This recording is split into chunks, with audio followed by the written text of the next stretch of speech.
आपका टीना स्वदेश पर। चलिए शुरुआत आपसे ही कर लेते हैं। बताइए, आज बाजार तो थोड़ा ऊपरी स्तरों से नीचे का रुख दिखा रहा है, लेकिन क्या स्टॉक्स में मौके आपको दिख रहे हैं तेजी के?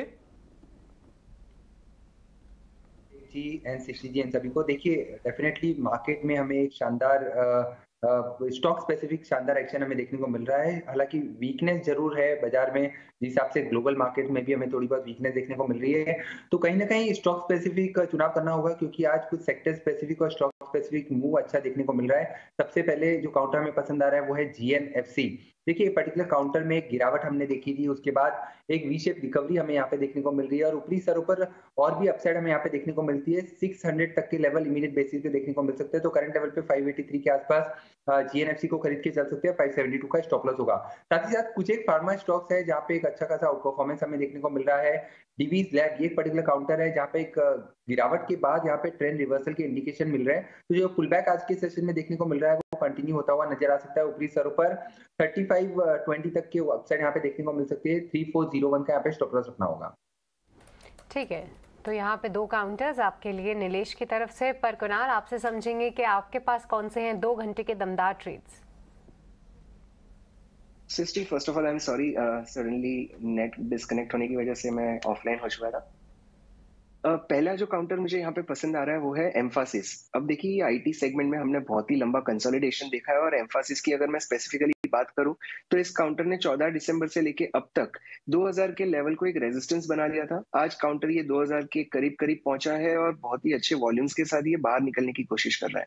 So keeping the stop loss of 1980 हम एम्फासिस में बाइंग कर सकते हैं और हमारा पहला टारगेट इसमें जो होगा वो बनेगा 2050 का। ये व्यू 2 घंटों के लिए नहीं, लेकिन अगले 1 हफ्तों के लिए हम यूज कर सकते हैं। स्टॉप लॉस सेम ही रहेगा। और दूसरा जो काउंटर है वो है आईसीआईसीआई प्रूडेंशियल लाइफ इंश्योरेंस। अब देखिए, आपने देखा होगा कि 2 दिनों में ये लाइफ इंश्योरेंस कंपनीज ने बहुत ही अच्छी मूवमेंट दिखाई है। वो एचडीएफसी लाइफ हो या फिर आईसीआईसीआई प्रूडेंशियल हो, दोनों ही बहुत अच्छे लग रहे हैं। मैंने एक आईसीआईसीआई प्रूडेंशियल सिलेक्ट किया है क्योंकि एक फॉलिंग वेज का ब्रेकआउट था। वॉल्यूम बहुत ही बेहतरीन है। साइडवेज कंसोलिडेशन में आज ये काउंटर चल रहा है। सो हमारा स्टॉप लॉस बनेगा 460 का। और इसमें जो रुझान ओपन हुई है, आई थिंक ये लंबे समय तक चल सकती है। इसका पहला टारगेट हम रखेंगे 485 का।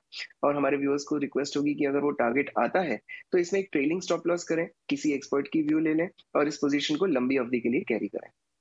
ठीक है, तो 2 घंटे के दमदार ट्रेड्स हमारी एक्सपर्ट की तरफ से। एक बार मैं नाम बोल दूं तो एम्फेसिस और आईसीआईसीआई प्रूडेंशियल लाइफ कुणाल की पिक्स हैं, और साथ ही नीलेश को पसंद आ रहा है जीएनएफसी और साथ ही डिवीज लैबोरेटरीज। ये चारों ही जो हैं कॉल्स बाई की साइड आपको आते हुए दिख रही हैं। पर कुणाल, आप स्टॉक में गिरावट हम देख रहे हैं, बट यहाँ से जिनके पास डीमार्ट पड़ा हुआ है उनके लिए क्या रणनीति होगी?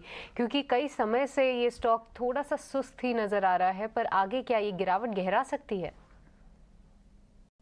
एब्सोल्युटली सृष्टि, हमने इसका एक अंडर परफॉर्मेंस बहुत ही लंबे समय से देखा है। और अगर हम जुलाई से बात करें तो जुलाई 2022 की जो करीब करीब बॉटम बनी थी 3880 के लेवल की, 3900 के लेवल की, काउंटर ने 3 से 4 बार वो लेवल को रीटेस्ट किया है। एज ऑफ नाउ ये डिक्लाइन मोड में है। सो आई थिंक 3880 3850 तक ये आ सकता है।